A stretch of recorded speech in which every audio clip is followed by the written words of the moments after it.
Commando Imran और जिब्रान दोनों चंद्रकांत के ऑफिस से निकल आए। उन्होंने एक टैक्सी पकड़ी और शहर से बाहर शाजी उर्फ चंद्रकांत के स्टोर या माल गोदाम में आ गए। चौकीदार उन्हें जानता था, उसने कमरा खोल दिया। शाम हो रही थी कि शाजी उर्फ चंद्रकांत आ गए। शाजी बड़े हकीकत पसंद वाक़े हुए थे, मतलब की बात के सिवा कोई जुमला जबान से न निकालते, मौजू के मुताबिक बात करते थे और मुबालगा आराई को हरगिज पसंद न करते।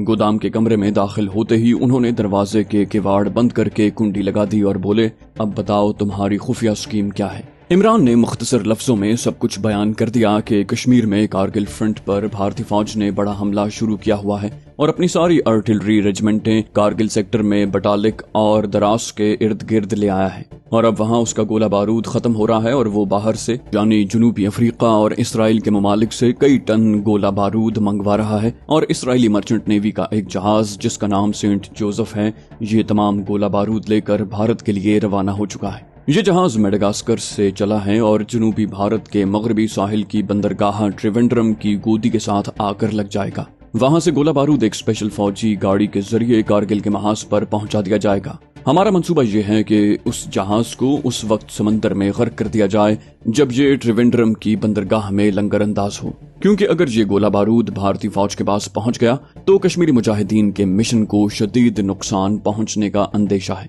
शाहजी ने पूछा, जहाज को डुबोने की बजाय तुम गोला बारूद वाली ट्रेन को क्यों नहीं उड़ा देते? कमांडो जिब्रान ने कहा, ट्रेन को उड़ाना मुश्किल नजर आता है। इसकी वजह यह है कि ट्रेन पर पूरी फौजी बटालियनें सवार होंगी और हिफाजती इंतजामात बहुत सख्त होंगे। इससे पहले हमको ऐसी ही एक फौजी ट्रेन को उड़ाने के लिए बड़ी तगदौ करनी पड़ी थी, जबकि जहाज को गर्क करना उतना मुश्किल नहीं होगा, क्योंकि हम सतह समंदर से नीचे होकर जहाज तक पहुंचने की कोशिश करेंगे। इस मिशन के लिए हमें कुछ चीजों की जरूरत होगी। क्या आप उन चीजों का इंतजाम कर सकेंगे जिसकी इस मिशन में हमें जरूरत है? चंद्रकांत बड़े गौर से इमरान की बातें सुन रहा था। कहने लगा, पहले अपनी स्कीम बताओ कि तुम क्या करना चाहते हो। कमांडो इमरान ने चंद्रकांत को अपना पूरा मंसूबा जो उसने जिब्रान के साथ मिलकर तैयार किया था बता दिया। मंसूबा चंद्रकांत के दिल को लगा।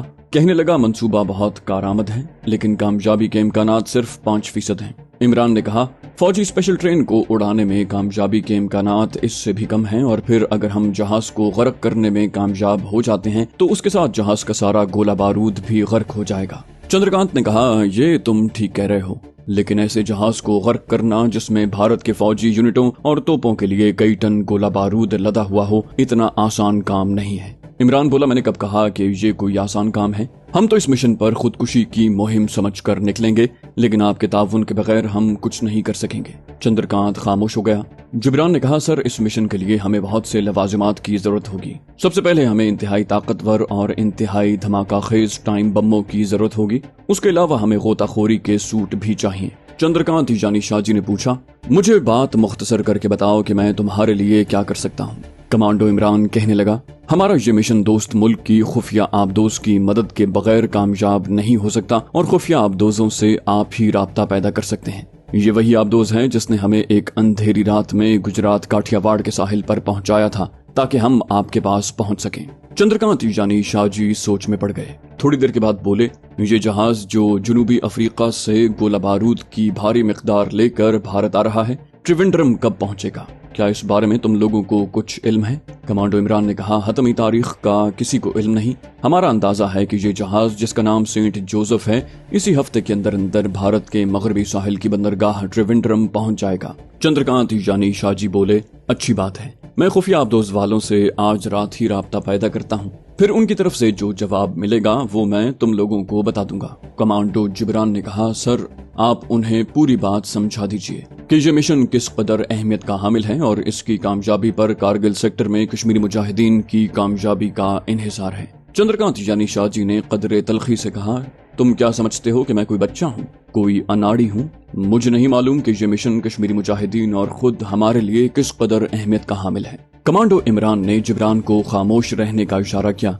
चंद्रकांत यानी शाहजी उठे और कहने लगे, तुम दोनों इसी जगह पर इंतजार करोगे, यहाँ से कहीं इधर उधर नहीं जाओगे। अगर मैं खुफिया आबदोज वालों से राब्ता कायम कर सका तो कल इसी वक्त तुम्हारे पास आ जाऊंगा। चंद्रकांत यानी शाहजी चले गए तो जिब्रान कहने लगा, हमारे शाहजी की तबीयत गर्म है, इमरान ने कहा, ये शख्स 25 बरस से दुश्मन के घर में और मौत के मुंह में बैठा पाकिस्तान की खिदमत कर रहा है। इसे जो कुछ मालूम है और इसे जितना कुछ तजुर्बा है, यही वजह है कि जैसे ही हम में से कोई इनके इल्म और तजुर्बे को चैलेंज करता है तो वो गुस्से में आ जाते हैं। बहरहाल मुझे यकीन है कि शाहजी खुफिया आबदोज वालों से राब्ता भी कायम कर लेंगे और उन्हें इस मिशन के लिए हमारी मदद करने पर भी आमादा कर लेंगे। अगले दिन सूरज गुरूब होने के बाद चंद्रकांत यानी शाहजी इमरान और जिब्रान के पास पहुंच गए। कहने लगे, दोस्त मुल्क की खुफिया आबदोज वालों से मेरी बात हो गई है, वो हमारी मदद करने पर तैयार हैं।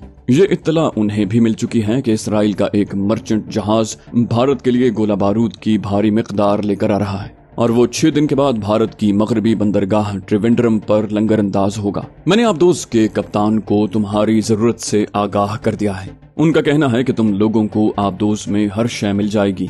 त्रिवेंद्रम की बंदरगाह से 3 समंदरी किलोमीटर के फासले पर एक छोटा सा वीरान जजीरा या टापू है, जहां झाड़ियों और ताड़ के दरख्तों के सिवा और कुछ नहीं है। ये टापू बमुश्किल 1.5 मुरब्बा मील है। तुम लोगों को 3 दिन बाद रात के 1 बजे उस वीरान टापू में खुफिया आबदोज का इंतजार करना होगा। खुफिया आबदोज रात के ठीक 2 बजे वीरान टापू से 1 मील दूर समंदर में उभरेगी और आबदोज के अमले का एक आदमी छोटी कश्ती लेकर आएगा और तुम्हें अपने साथ आबदोज में ले जाएगा। उसके बाद तुम्हें जो कुछ करना है तुम आबदोज के कप्तान को समझा देना और आबदोज का कप्तान तुम्हारे लिए जो कुछ कर सकता है तुम्हें बता देगा। तुम मेरी बात समझ गए हो? इमरान ने कहा, यस सर, आपका एक एक लफ्ज हम पूरी तरह समझ गए हैं। अब सवाल आज से 3 दिन बाद यहाँ से त्रिवेंद्रम की बंदरगाह से 3 समंदरी मील दूर वीरान टापू पर पहुँचने का है। हमने ये टापू नहीं देखा हुआ। क्या ऐसा हो सकता है कि कोई गाइड हमारी वहाँ तक रहनुमाई कर सके? चंद्रकांत यानी शाहजी ने बड़े रूखेपन से कहा, मेरे पास ऐसा कोई गाइड नहीं है जो तुम्हारी रहनुमाई कर सके।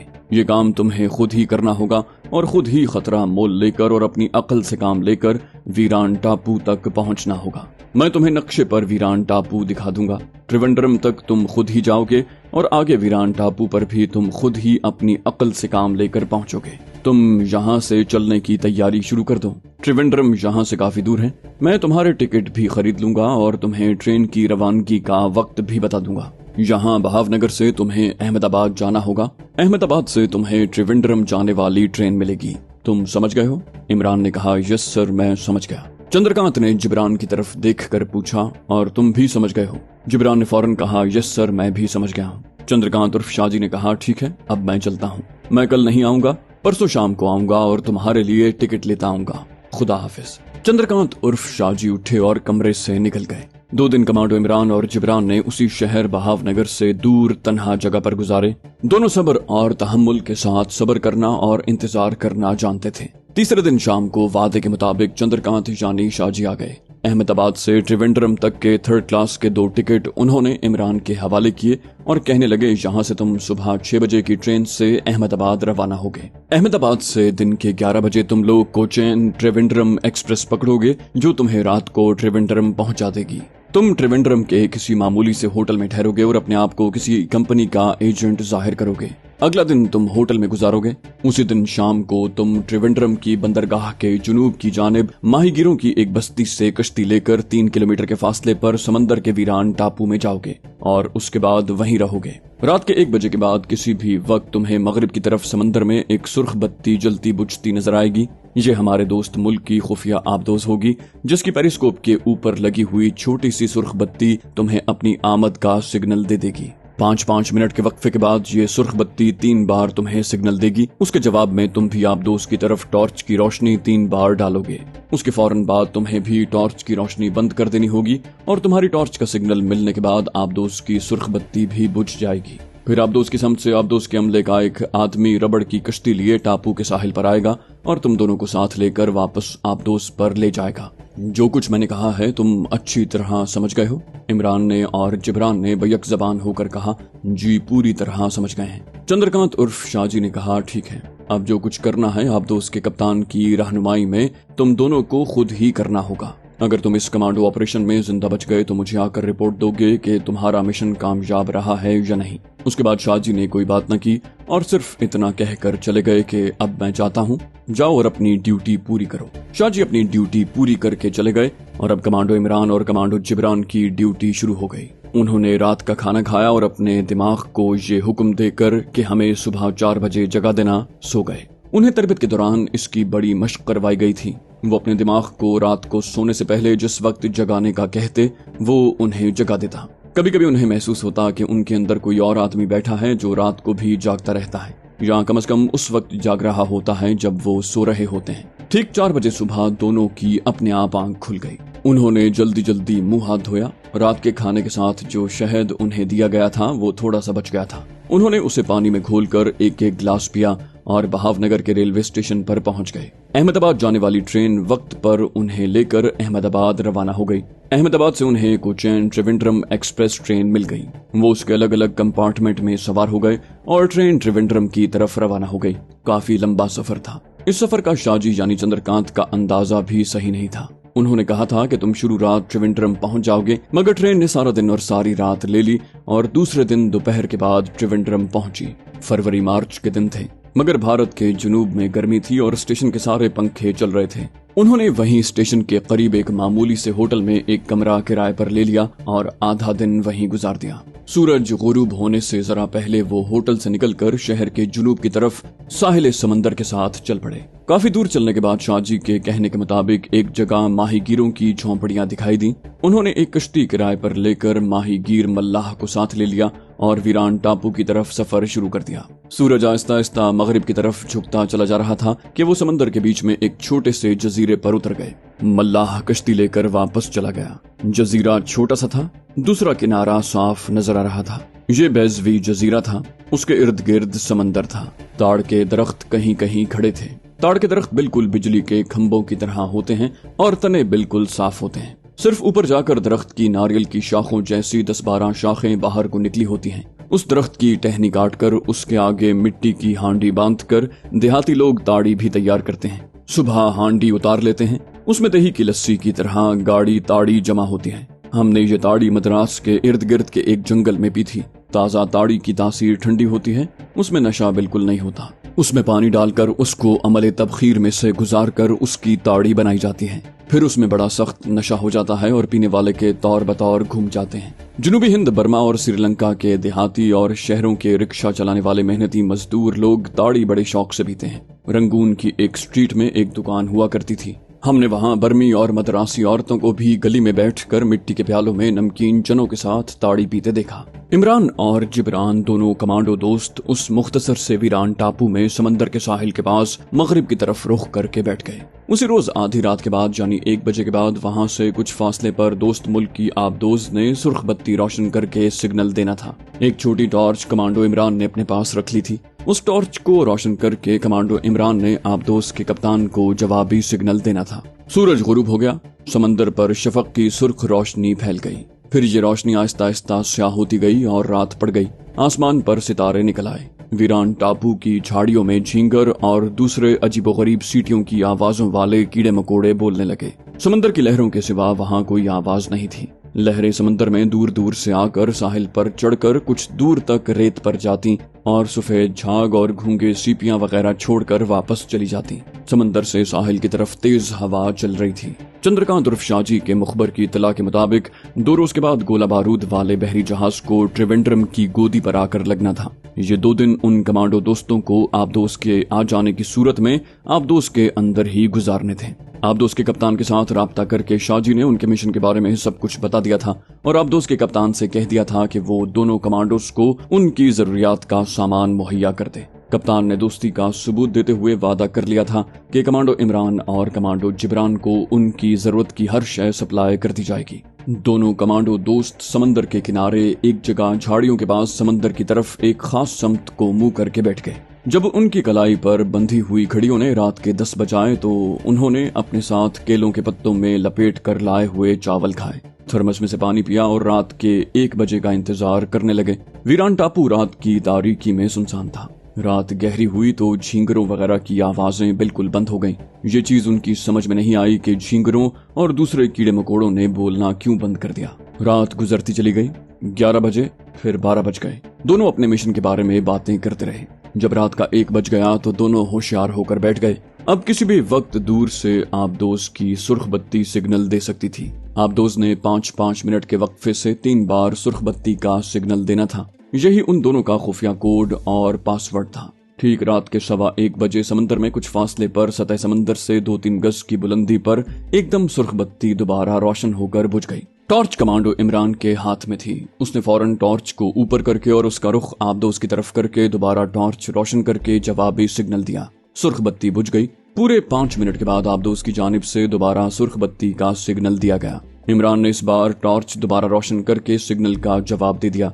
5 मिनट के वक्फे से आबदोस की जानिब से तीसरी बार सुर्ख बत्ती का सिग्नल दिया गया। इमरान ने भी तीसरी बार टॉर्च की रोशनी का सिग्नल दे दिया। उसके बाद समंदर पर अंधेरा छा गया। कमांडो जिब्रान ने कहा, मेरा ख्याल है 10-15 मिनट में कश्ती साहिल पर आ जाएगी। उन दोनों की आंखें समंदर में उस जगह पर जमी हुई थी जहां सुर्ख बत्ती ने 3 बार सिग्नल दिया था। सितारों की धीमी धीमी रोशनी में उन्हें सतह समंदर पर एक साया सा दिखाई दिया। इमरान ने कहा, आबदोस का आदमी हमें लेने के लिए आ रहा है।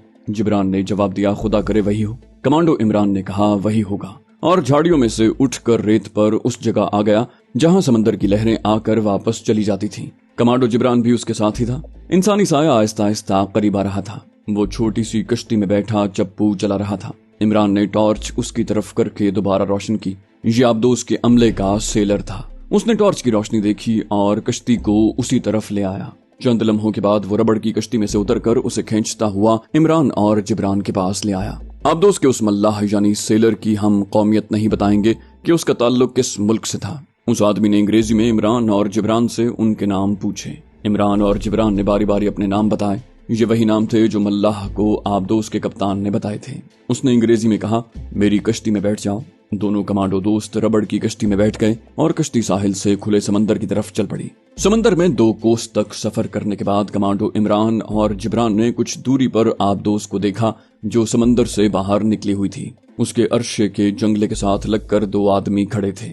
जैसे ही कश्ती आबदोस के पास पहुंची, ऊपर से रस्से की सीढ़ी नीचे फेंक दी गई।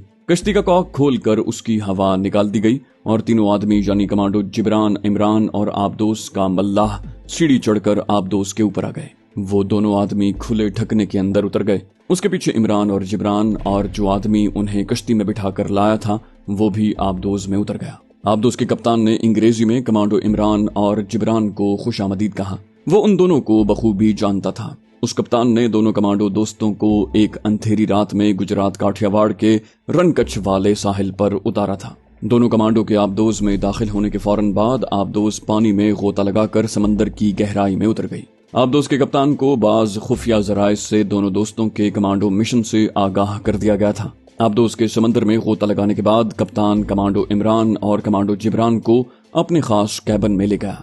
कहने लगा, हमने अपने जराए से मालूम किया है कि भारत का जहाज गोला बारूद की भारी खेप लेकर परसों शाम के वक्त त्रिवेंद्रम की बंदरगाह पर लंगरअंदाज होने वाला है। ये काफी बड़ा तिजारती जहाज है। इस जहाज को गोदी से लगाने के लिए वहां से तकरीबन 3 जहाजों को निकालकर दूसरी जगह पहुंचा दिया गया है। गोदी के इर्द गिर्द हिफाजती इंतजामात अभी से निहायत सख्त कर दिए गए हैं। उस गोदी पर किसी शहर को जाने की इजाजत नहीं है। अब आप बताएं कि आपके जहन में उस जहाज को तबाह करने का कौन सा मंसूबा है। इमरान ने कप्तान को बताया कि उनकी स्कीम ये है कि रात के पिछले पहर जब जहाज बंदरगाह में लंगरअंदाज हो चुका होगा तो जहाज के नीचे बड़े जबरदस्त और ताकतवर टाइम बम लगाकर जहाज को गोला बारूद समेत गर्क कर दिया जाएगा। आप ये बताइए कि इस सिलसिले में हमें जिन अशिया की जरूरत है, क्या आप वो हमें सप्लाई कर सकेंगे? मसलन गोताखोरी के सूट, इंतहाई ताकतवर मगर छोटे साइज के टाइम बम और ऑक्सीजन के सिलेंडर वगैरह, और कोई ऐसी कश्ती जो हमें हमारे टारगेट यानी जहाज के करीब पहुंचा दे।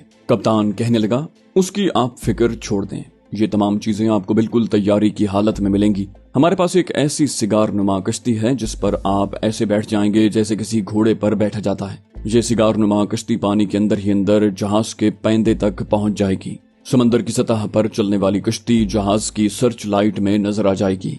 मेरे साथ आओ, मैं तुम्हें ये कश्ती दिखाई देता हूँ। आबदोस का कप्तान इमरान और जिब्रान को साथ लेकर एक छोटे से कैबिन में आ गया जहाँ दीवार के साथ गोताखोरी के सूट लटके हुए थे। कोने में एक लंबूतरी सिगार की शक्ल की कश्ती खड़ी थी। कप्तान ने उसकी तरफ इशारा करके कहा, ये कश्ती आप लोगों को समंदर के अंदर ही अंदर जहां आप जाना चाहेंगे ले जाएगी। हम आप लोगों को ऐसी 2 कश्तियां देंगे। वहीं ऑक्सीजन के हल्के फुल्के सिलेंडर भी रखे थे। ये सिलेंडर दोनों कमांडोज को अपनी कमर पर बांधकर साथ ले जाने थे ताकि वो पानी के अंदर भी सांस ले सकें। उसके बाद कप्तान ने एक छोटी आहनी अलमारी खोली और अंदर से एक बक्स निकालकर उसका ढकना खोल दिया। बक्स में एक बालिग आदमी की बंद मुट्ठी के साइज के 10-12 टाइम बम रखे हुए थे। कप्तान कहने लगा, ये इंतहाई ताकतवर मैग्नेटिक टाइम बम है। इनमें से हर एक बम में इतनी ताकत है कि अगर इसे जहाज के पैंदे में किसी जगह चिपका दिया जाए और वक्त मुकर्रा पर जब ये फटेगा तो जहाज चाहे कितना बड़ा क्यों ना हो, ये बम फटने के बाद सिर्फ उसे डुबोएगा नहीं बल्कि उसके परखच्चे उड़ा देगा। कमांडो इमरान और जिब्रान टाइम बमों को उठा उठा कर देखने लगे। कप्तान ने कहा, ये टाइम बम जर्मनी ने हाल ही में इजाद किए हैं। ये फौज की कमांडो बटालियन को दिए गए हैं। ये दुश्मन के एमुनिशन के जखीरों, बड़ी बड़ी इमारतों और पुलों वगैरह को उड़ाने के काम आते हैं। इसे हम टाइम बम ही कहते हैं। ये जहाज के पैंदे के साथ आसानी से चिपक जाएंगे। कमांडो इमरान ने मुस्कुराते हुए जिब्रान की तरफ देखा। जिब्रान को भी अभी तक यकीन नहीं आ रहा था कि उन्हें जरूरत की हर शय तैयार मिलेगी। आप दो समंदर के अंदर सफर कर रही थी। कमांडो इमरान ने कप्तान से पूछा कि वो किधर जा रहे हैं। कप्तान ने मुस्कुराते हुए कहा, तुम फिक्र मत करो, हम टारगेट से दूर नहीं हैं। हम त्रिवेंद्रम की बंदरगाह के करीब ही हैं, लेकिन भारत की समुद्री हुदूद से बाहर रहकर जहाज का इंतजार करना चाहते हैं। तुम्हारी इत्तला के मुताबिक जहाज को किस रोज भारत पहुंचना था? इमरान ने कहा, अगर हमारी इत्तला दुरुस्त है तो जहाज को कल किसी वक्त त्रिवेंद्रम पहुंच जाना चाहिए। तो दोस्तों, ये थी हमारी आज की एपिसोड। उम्मीद करते हैं आपको हमारी कहानी पसंद आई होगी। जाने से पहले इस वीडियो को लाइक कीजिए और शेयर करना मत भूलिए। कमेंट करके हमें बताइए कि आपको हमारी वीडियो कैसी लगी। और अगर अभी तक आपने इस चैनल को सब्सक्राइब नहीं किया तो इसे सब्सक्राइब कीजिए और बेल आइकन दबाकर ऑल नोटिफिकेशंस ऑन कर लीजिए